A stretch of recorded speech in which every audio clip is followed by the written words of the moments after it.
di Polda terjadi tanpa diborgol itu melihatnya seperti apa dan aturannya memangnya harus seperti apa sih? Jadi borgol nggak borgol itu tergantung kepentingan, bukan kewajiban, begitu ya. Jadi kepentingannya apa? Orang diborgol supaya dia nggak kabur, nggak lari. Ketika dijaga dia nggak diborgol kan dia bisa lari tuh, kencang, gitu kan. Nah, makanya kalau di potensi dia melarikan diri ya diborgol.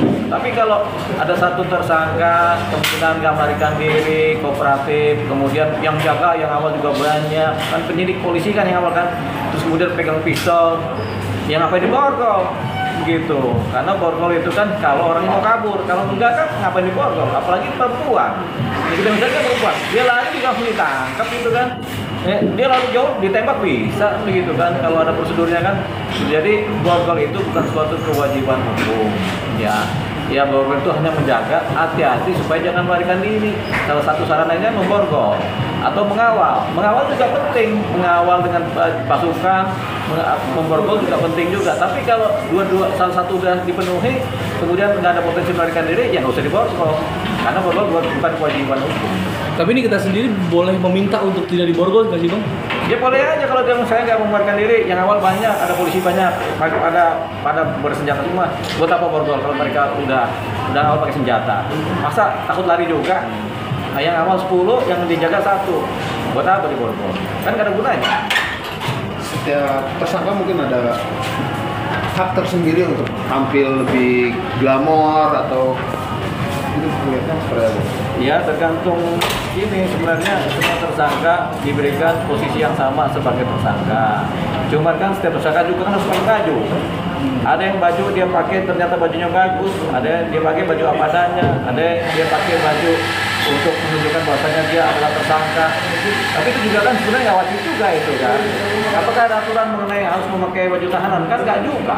Itu mengenai kebiasaan penegak hukum dalam mengkondisikan keadaan. Oh, dia tersangka, supaya jelas tersangka, dibikinlah ini baju tersangka, dikasih kode, begitu. Itu kan lebih kepada teknis gitu untuk identitas posisi kan, identitas diri kan, bahwasanya dia tersangka. Tapi itu nggak wajib juga. Gitu. Bang, kita kan juga keluar saat itu memakai makeup, baju bagus dan segala macamnya. Mungkin ini menjadi pro kontra nih Bang. Apakah Nikita ini dispesialkan atau tidak? Abang melihatnya seperti apa? Nah, sekarang Nikita suruh pakai baju jelek, terus muka harus autan apa gitu, supaya kelihatan tersangkanya. Harus autan atau muka jelek, kan nggak juga. Gitu. Kalau emang udah dasarnya cantik, dia keluar juga kelihatan cantik aja. Apalagi kalau dia dandan. Semua tersangka juga kadang-kadang dandan, ada juga udah malas dandan kalau di penjara kan. Tapi kalau dia masih mau dandan ya nggak ada persoalan.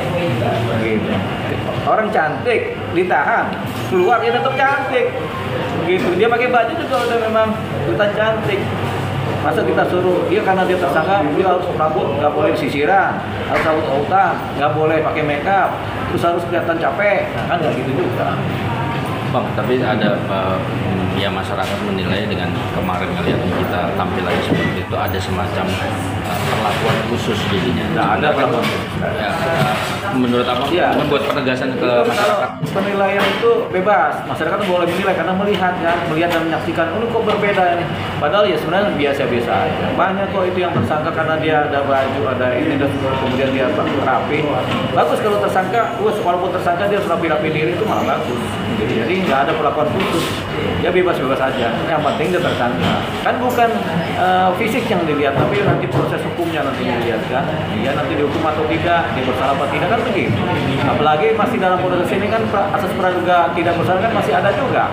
Jangan langsung kita karena tersangka, wah ini pasti bersalah, enggak juga, belum tentu bersalah. Ini kita bersalah itu. Setelah putus, setelah bukti lengkap disidangkan, dilihat oleh masyarakat, dilihat oleh jaksa, dilihat oleh pengacara, ini pasti kemudian diputus hakim bersalah, ya sudah baru dia menjadi terpidana kan, baru dia bersalah. Tapi kan asas praduga bersalah kan sampai dia jalan di kejaksaan pun masih asas praduga tak bersalah, dia ke pengadilan pun masih sidang asas praduga tak bersalah. Apakah dia kemudian udah harus sebagai orang terpidana? Enggak, jadi dia masih boleh ngapa-ngapain gitu. Nah, terkait benar atau salahnya kan dari pihak Niki terutama pengacaranya sempat menyebutkan kan katanya dia masih kekeh bahwa merasa tidak bersalah. Bahkan dia mempertanyakan soal barang bukti terkait duit yang jadi barang bukti disita, dan ada mobil juga, 1 unit mobil yang disita juga jadi barang bukti. Dengan kekekahan dia pihak mereka bahwa nggak bersalah, nggak apa? Ya di mana-mana ya, namanya seorang pengacara yang membela kliennya, dia pasti memperjuangkan kepentingan kliennya. Kalau kliennya bilang nggak bersalah, kemudian ada potensi-potensi bahwasanya oh ya memang ada dasar-dasar pembenar, jadi ya pasti dibela, dibilang nggak salah. Namanya juga berstrategi kan. Jadi ini strategi pengacara untuk menyatakan tidak bersalah, itu strategi pengacara.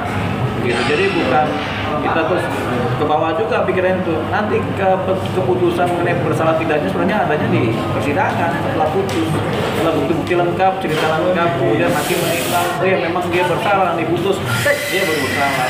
Gitu. Jadi hak dari pengacara untuk menyatakan dia tidak bersalah, dia sebenarnya melakukan yang begini ya. Tapi ya namanya pengacara ya hanya begitu. Siapa yang melarang? Ya, ada yang melarang. Memang masih ada asas praduga tidak bersalah, begitu kan? Dipakailah itu oleh pengacara. Bang, ini nggak tanggung-tanggung juga menurunkan 6 JPU untuk menyidangkan kasusnya Nikita dan memang rata-rata setiap perkara pidana itu 5, 6, 7 sampai 8 JPU. Gitu. Jadi nggak ada menangani perkara pidana itu cuma 1 JP itu nggak ada. Pengacara aja kalau ada perkara pidana bisa di 10, 15, 20 pengacara kan.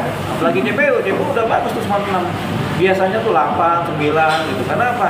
Ada dari Kejati membackup, ada dari Kejagung membackup, ada dari Kejari membackup kan, menangani kan. Jadi memang rata-rata 6 sampai 10 malah gitu. Jadi kalau 6 JPU ya biasa aja. Justru kalau kita tanya, kenapa cuma 1? Kenapa 2? Ini ada apa nih? Gitu. Karena standarnya memang 6 sampai 10 JPU yang menangani perkara itu, perkara pidana. Bang, terkait penahanan 20 hari dari Kejari ke rutan itu seperti apa sih Bang sebenarnya? Ya ini kan sudah masuk masa penahanan jaksa. Jadi ada masa penahanan jaksa 20 hari. Tambah lagi nanti 30 hari.